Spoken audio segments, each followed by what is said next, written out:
Hello दोस्तों, तो आप सभी का स्वागत है इस वीडियो में। और दोस्तों, जो भी ऐसे कैंडिडेट्स हैं, जो भी ऐसे एस्पिरेंट्स हैं जो रेलवे में नौकरी पाने की इच्छा रखते हैं और रेलवे के एग्ज़ाम्स की तैयारी कर रहे हैं, तो उनके लिए एक बहुत बड़ी खुशखबरी आ चुकी है। जी हाँ दोस्तों, जो भी डिग्री या डिप्लोमा है किसी भी स्ट्रीम में, उनके लिए जो है आरआरबी जेई की वैकेंसी आ चुकी है। आरआरबी जेई डीएमएस भर्ती 2026 का नोटिफिकेशन आउट हो चुका है 13 अगस्त 2026 को, और 14 अगस्त से आप जो है इसका एग्ज़ाम का फॉर्म अप्लाई कर सकते हैं। टोटल 3,993 वैकेंसीज़ हैं सभी आरआरबीज़ को मिला के, 21 आरआरबीज़ में। और डिप्लोमा और डिग्री इसमें चाहिए ज़रूरी है। और ये जेई के साथ साथ डिपो मटेरियल सुपरिटेंडेंट की भी एक वैकेंसी होती है, वो भी साथ में ही आई है। तो देखेंगे इसमें कि कौन कौन से लोग अप्लाई कर सकते हैं। पूरी नोटिफिकेशन में जो इंपॉर्टेंट चीज़ें हैं उनको, इंपॉर्टेंट पॉइंट्स पे हम नज़र डालेंगे, और वीडियो में अंत तक बने रहिएगा। सभी महत्वपूर्ण जो पॉइंट्स हैं आप सभी को बताएंगे। परीक्षा का पैटर्न या सिलेबस और आवेदन कब से करना है, ये तो मैंने अभी आपको बता दिया है। और कौन कौन इस फॉर्म को भर सकते हैं, मेडिकल स्टैंडर्ड क्या है, पूरी जानकारी जो है इस वीडियो के माध्यम से हम लोग जानने की कोशिश करेंगे। तो चलिए देखिए, यहाँ पे नोटिफिकेशन आ चुका है। और नोटिफिकेशन अभी आपको यहाँ पे देख लीजिए, रेलवे बोर्ड ऑफ यहाँ railway recruitment boards, ministry of railways, government of India की तरफ से detail centralised employment notice number CN number 04/2026 आ चुका है।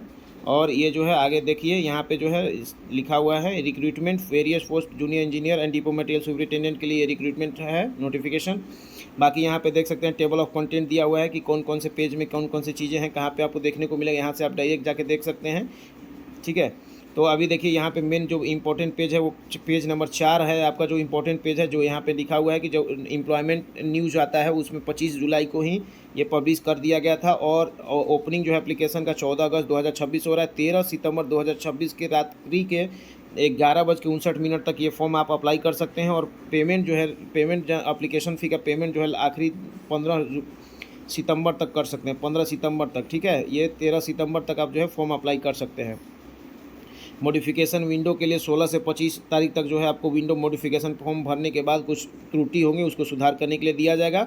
Dates during which eligible scribe candidates must then scribe details in. और जो PWBD कैंडिडेट्स हैं जिनको कि स्क्राइब की ज़रूरत होती है एग्ज़ाम में, वो अपना स्क्राइब से संबंधित जो जानकारी है वो एप्लीकेशन मतलब कि पोर्टल पे फिलअप करने का डेट जो है उनको 26 सितंबर से 30 सितंबर के बीच में प्रोवाइड किया जाएगा।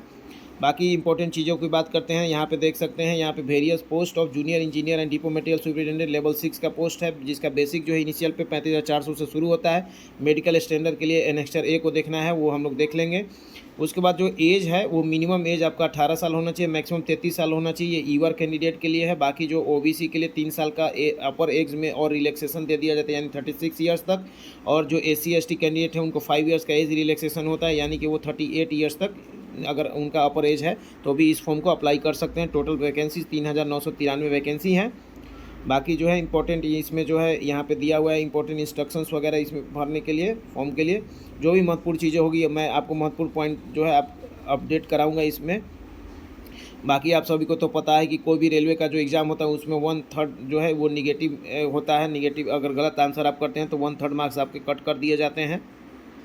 उसके बाद जो है इंपॉर्टेंट चीज़ें जो भी है अभी हम लोग आगे दिखाते हैं। देखिए यहाँ पे एनेक्सर इसमें मेडिकल स्टैंडर्ड और मेडिकल फिटनेस के बारे में बात किया गया। A3 के मेडिकल कैंडिडेट को, जैसे कि उनका अगर किसी भी कैंडिडेट का दोनों आँख जो है 6/9 है, बिना ग्लास के या ग्लास के साथ में, और पावर जो है ग्लास का लेंस का जो पावर है वो 2 डायोप्टर से ज़्यादा नहीं होना चाहिए, ठीक है। और नियर विजन जो है वो स्टानम जो है 0.6 दोनों आँख का होना चाहिए, बिना ग्लास के मतलब चश्मे के या चश्मे के साथ। और उनको जो कलर विजन और बाइनोकुलर विजन और नाइट विजन मेसोपिक विजन का टेस्ट जो है उसको पास करना आवश्यक है, तब उनको A3 मेडिकल स्टैंडर्ड माना जाएगा।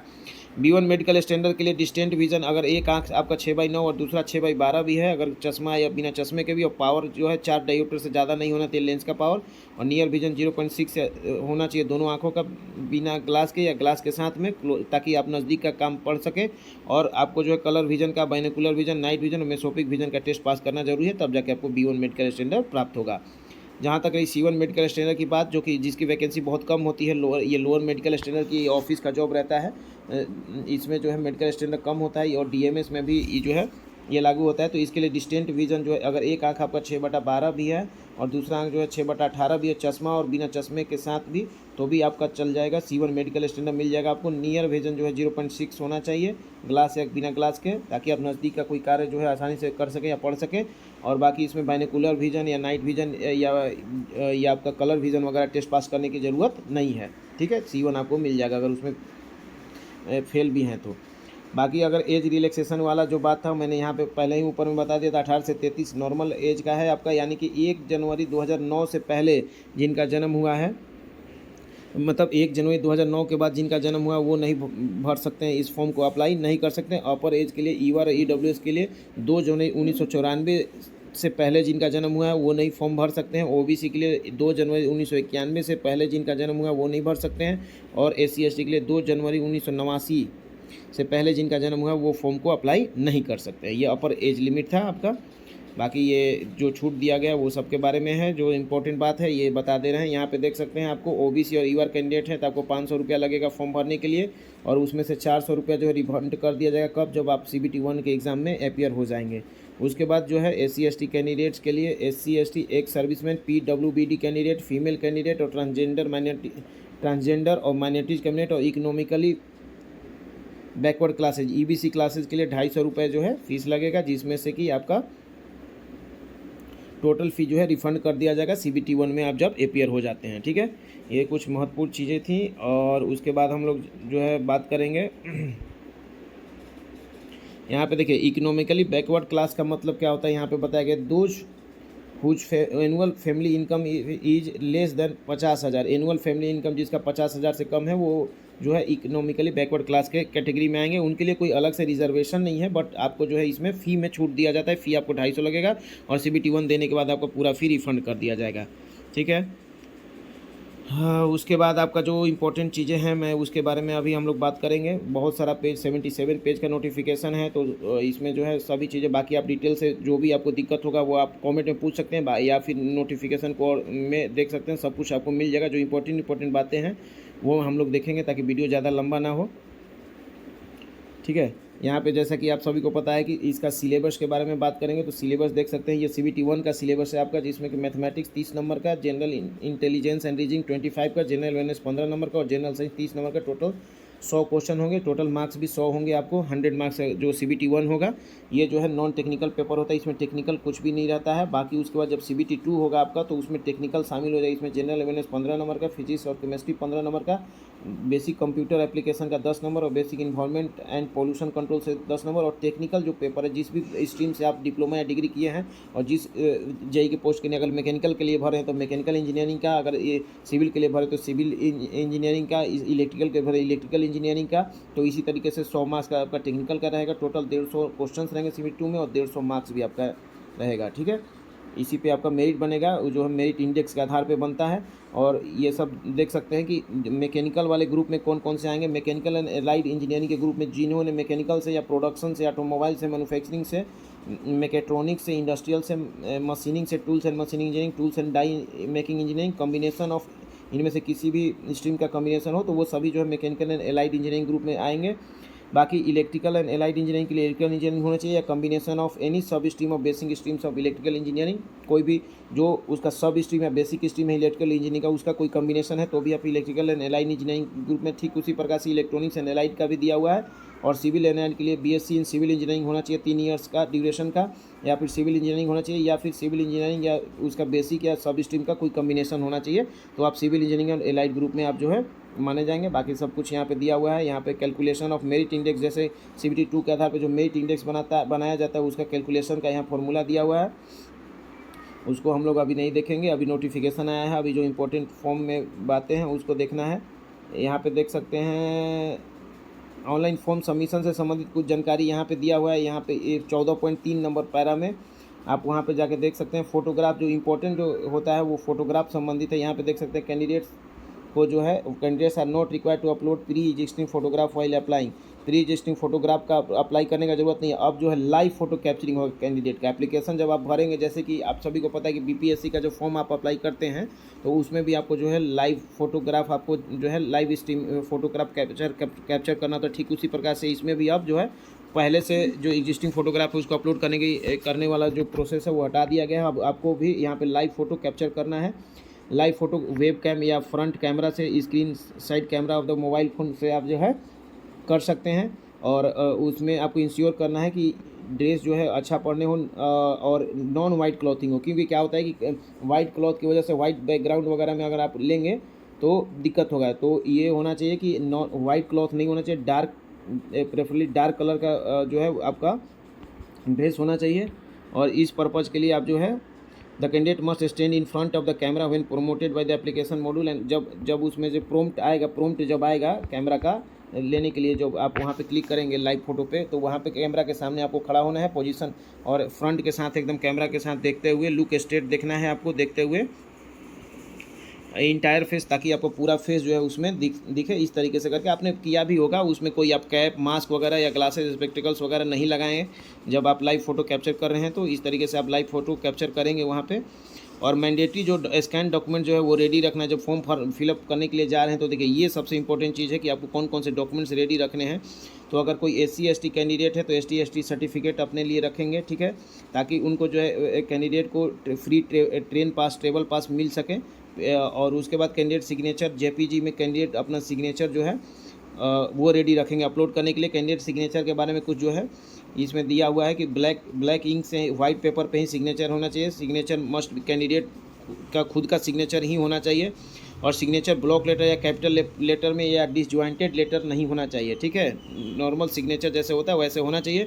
उसका स्कैन करना है, 100 DPI रेजोल्यूशन पे स्कैन कर लेना है उसको। JPG या JPEG फॉर्मेट में होना चाहिए। और फाइल का साइज़ जो है, सिग्नेचर जो है 30 KB से छोटा नहीं होना चाहिए साइज़ फाइल का, और 49 KB से ज़्यादा नहीं होना चाहिए। मिनिमम पिक्सल जो है वो 140 पिक्सल जो है आपका ये विड्थ होगा, और 60 पिक्सल जो है हाइट होना चाहिए। यानी कि अगर आप सिग्नेचर ऐसे बना रहे हैं ये वाला, तो ये वाला जो है आपका 60 होना चाहिए पिक्सल में, और ये वाला 140 पिक्सल इमेज का डायमेंशन कम से कम इतना होना चाहिए। और उसको जो है ये 35 × 20 mm के बॉक्स में जो है उसको the scan signature must be position within the designated scan box on the application form. Box size जो है 35 × 20, the signature image should be centred with this box. उस बॉक्स में जो है उसको सेंटर कर देना है। वहाँ जब एप्लीकेशन करेंगे आप, वहाँ पे 35 × 20 का एक बॉक्स रहेगा, उसी बॉक्स में वो जो है वो आपको अपने सिग्नेचर को वहाँ पे सेंटर वहाँ पे प्लेस कर देना है, ठीक है। और बाकी कुछ गाइडलाइंस दिए हुए हैं कि किस तरीके से जो है अगर सिग्नेचर रहेगा तो आपका एप्लीकेशन फॉर्म जो है रिजेक्ट कर दिया जाएगा। तो इसलिए जब भी सिग्नेचर अपलोड कीजिएगा वो ध्यान से फ़ोटो और लाइव कैप्चर करते समय भी ध्यान दीजिएगा। जो भी इंस्ट्रक्शन दिए हुए हैं उसके हिसाब से आप कीजिएगा।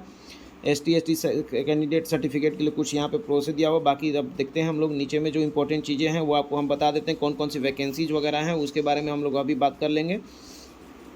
यहाँ पे देख सकते हैं कि कौन कौन सा मेडिकल, जो किस पोस्ट के लिए कौन से मेडिकल रिक्वायरमेंट है। जैसे देख सकते हैं यहाँ पे डिज़ाइन एंड ड्राइंग के लिए B2 चाहिए आपको।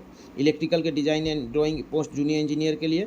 और C1 चाहिए प्रोडक्शन यूनिट में, अगर JE इलेक्ट्रिकल हैं तो, अगर JE इलेक्ट्रिकल वर्कशॉप में है तो उसके लिए भी C1 मेडिकल चाहिए। Junior design and drawing estimation अगर इलेक्ट्रिकल डिपार्टमेंट में है तो उसके लिए भी C1 मेडिकल चाहिए। और JE design drawing and estimation production unit में है अगर, तो उसके लिए भी C1 मेडिकल चाहिए। अगर EMU के JE हैं इलेक्ट्रिकल डिपार्टमेंट में ही तो A3 मेडिकल चाहिए। और जनरल सर्विसेज हैं JE में इलेक्ट्रिकल डिपार्टमेंट में जनरल सर्विसेज के लिए तो B1 मेडिकल चाहिए आपको, यानी सेफ्टी कैटेगरी का पोस्ट। यानी कि जो B1 B2 से जितने भी ऊपर हो जाएंगे वो सेफ्टी कैटेगरी के पोस्ट हो जाएंगे। उसमें आपको जो है B2 से ऊपर का ही चाहिए। और जिसमें कि कलर विज़न टेस्ट पास करना बहुत ज़रूरी है। जिनका भी कलर विज़न में अगर फेल होते हैं तो आपको B2 मेडिकल मिलता है, कम अधिक से अधिक B2 मेडिकल ही मिलेगा। तब आप सेफ्टी कैटेगरी के किसी भी पोस्ट में जो है आप जा नहीं सकते हैं। उसके बाद TRD के लिए भी A3 मेडिकल चाहिए। JE TRS के लिए A3 मेडिकल चाहिए। जूनियर इंजीनियर रिसर्च सिविल में रिसर्च एंड ड्राइंग जो लखनऊ में RDSO है उसके लिए B1 मेडिकल चाहिए आपको। ये भी सेफ्टी कैटेगरी में शामिल कर दिया गया है। JE ब्रिज के लिए जो इंजीनियरिंग सिविल इंजीनियरिंग का पोस्ट है उसमें A3 मेडिकल चाहिए। जूनियर इंजीनियर सिविल जो इंजीनियरिंग डिपार्टमेंट का रिसर्च एंड ड्राइंग है उसके लिए देखिए RDSO वाला है तो B1 मेडिकल चाहिए। रिसर्च एंड डिज़ाइन वाले में, डिज़ाइन एंड ड्राइंग वाले में C1 मेडिकल चाहिए क्योंकि ये ऑफिस का पोस्ट है।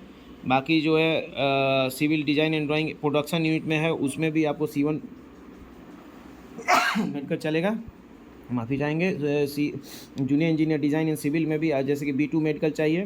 पाथवे में अगर हैं तो पाथवे का मतलब लाइन का, आप ओपन लाइन में आप JE हैं तो उसके लिए A3 मेडिकल चाहिए, ठीक है। अगर वर्क्स में IOW जो बोला जाता है, JEE वर्क्स में है अगर आप इंजीनियरिंग डिपार्टमेंट सिविल से, तो उसमें आपको B1 मेडिकल चाहिए। अभी सेफ्टी कैटेगरी का पोस्ट अगर आप इसमें भी कलर विजन अगर पास नहीं है तो ये इस पोस्ट पे आप नहीं जा सकते हैं। उसके बाद JEE वर्क्स अगर प्रोडक्शन यूनिट में है, प्रोडक्शन यूनिट का मतलब बड़े बड़े जो कारखाने वर्कशॉप हैं, प्रोडक्शन यूनिट है, जैसे CLW है, BLW है, जैसे ICF है, MCF है, इस तरीके के प्रोडक्शन यूनिट जहाँ पे खुद GM बैठते हैं, एक GM होते हैं वहाँ पे, तो वहाँ पे अगर उसमें पोस्ट है तो वहाँ पे C1 मेडिकल से काम चल जाएगा, ठीक है। उसी तरीके से ट्रैक मशीन में है इंजीनियरिंग में, उसके लिए 3 मेडिकल चाहिए। Carriage and wagon mechanical department में B1 मेडिकल चाहिए आपको। उसके बाद CNW में ही डिज़ाइन में है तो आपके लिए B2 मेडिकल चाहिए रिसर्च एंड डिज़ाइन के लिए। प्रोडक्शन यूनिट में है तो C1 मेडिकल चाहिए मैकेनिकल में। Junior engineer design and MP है, R&D में ही वो भी है तो उसमें B2 मेडिकल चाहिए। इसी तरीके से सभी का मेडिकल यहाँ पे लिखा हुआ है, देख सकते हैं। जो जनरली सोचिए कि ऑफिस का जॉब है, जो फील्ड एलाइड जॉब नहीं है, फील्ड वाला जॉब नहीं है, तो उसमें जो है आपको सेफ्टी कैटेगरी का ज़रूरत नहीं है, वहाँ पे B2 और C1 मेडिकल से काम चल जाएगा, ठीक है। और एक जो DMS का पोस्ट है, स्टोर का पोस्ट होता है, इसमें भी आपको सिर्फ स्टोर में रहना है, लाइन से जुड़ा हुआ कोई काम नहीं है, तो इसमें भी C1 मेडिकल की आवश्यकता होती है। बाकी जो है कौन कौन से ब्रांच एलिजिबल हैं, तो उससे संबंधित ब्रांच के लिए जो है आपको यहाँ पे आप देख सकते हैं सबसे लास्ट कॉलम में सभी के सामने जो पोस्ट हैं उसी के सामने में यहाँ पे लिखा हुआ है आपका मिनिमम एजुकेशनल क्वालिफिकेशन, आप यहाँ से देख सकते हैं, उसमें आपको देखने को मिल जाएगा। यहाँ पे नीचे में देखिए सभी 3 इयर्स डिप्लोमा, कम से कम तो 3 साल का डिप्लोमा आपको चाहिए ही, अगर आपके पास डिग्री है तो आप एलिजिबल हैं, ठीक है। यहाँ पे लिखा हुआ है 3 इयर्स डिप्लोमा होना चाहिए आपका, या फिर ये यहाँ पे देख सकते हैं वो चीज़ें कहाँ पे लिखी हुई वो भी बता देता हूँ आपके पास। जैसे यहाँ देख सकते हैं, यहाँ पे सबसे नीचे में लिखा हुआ है higher qualification such as BE BTech are also acceptable in lieu of 3 years diploma engineering in the same discipline, ठीक है। जिस डिसिप्लिन में, इलेक्ट्रिकल में, मैकेनिकल में, सिविल में, जिसमें भी मांग रहा है आपका, उसमें जो है अगर BE BTech भी है तो भी आप इस फॉर्म को भर सकते हैं, ठीक है। मिनिमम आपको डिप्लोमा चाहिए। बाकी यहाँ पे नीचे में देख सकते हैं सभी जो उनका वैकेंसी टेबल दिया हुआ है, टोटल जो 3993 पोस्ट हैं, वो वैकेंसी पोस्ट वाइज जो है कितनी कितनी वैकेंसीज हैं वो सभी यहाँ पे आपको देखने को मिल जाएगा कैटेगरी वाइज। आप यहाँ से देख सकते हैं और यहाँ से सोच सकते हैं कि आपको किस RRB में अप्लाई करना चाहिए, आप यहाँ से देख लेंगे। बाकी अपने घर के नज़दीक वाले RRB में अगर वैकेंसी सही है तो वहाँ अप्लाई कीजिए, और थोड़ा सा दूरी पे आसपास में भी अगर जा सकते हैं, आपके घर वाले आसपास में आपके जोन में वैकेंसीज कम दिख रही हैं तो बगल वाले आसपास के जोन में भी आप अगर वैकेंसी सही है तो वहाँ पे अप्लाई कर सकते हैं। बाकी RRB मुंबई और RRB कलकत्ता में वैकेंसी हमेशा से ही ज़्यादा रहती है, ज़्यादा रही है, तो आप यहाँ देख सकते हैं। बाकी अगर आपको और चाहिए होगा गाइडेंस कि किस RRB में भरूँ, कुछ एक्सप्लेनेशन चाहिए होगा तो उसके लिए एक अनदर वीडियो मैं बना दूंगा आपके रिक्वेस्ट पे, तो आप कमेंट बॉक्स में ज़रूर कमेंट करके बताइएगा, ठीक है। बाकी मैं समझता हूँ कि वीडियो बहुत लंबा हो जाएगा, और कोई किसी भी प्रकार का कन्फ्यूजन वगैरह हो तो जरूर बताइएगा। बाकी नीचे में आपको OBC SC ST सर्टिफिकेट वगैरह ये सब सारे फॉर्मेट एनेक्शन में प्रोवाइड किए गए हैं। जो DV के बाद भी बहुत सारे सर्टिफिकेट्स की ज़रूरत पड़ती हैं, वो सभी एनेक्शन में नीचे में आपको सबसे लास्ट में आपको मिल जाएगा, वहाँ से आप देख सकते हैं। तो अभी फ़िलहाल इतना ही ज़रूरी है कि आपका फॉर्म जो है 14 अगस्त से भरा जा रहा है, फॉर्म आप जाके भरिए। डिप्लोमा डिग्री चाहिए अब ज़रूरत है, बाकी एज मैंने बता दिया और मेडिकल स्टैंडर्ड वगैरह आपको बता ही दिया है। तब तक के लिए आप सभी का धन्यवाद। चैनल पे अगर नए हैं तो चैनल को सब्सक्राइब कर लें, अगर यूट्यूब पे वीडियो देख रहे हैं तो, और फेसबुक पे आप देख रहे हैं इस वीडियो को तो फेसबुक पे भी जो है आप लाइक शेयर करें और फॉलो करें। तब तक के लिए आप सभी का धन्यवाद।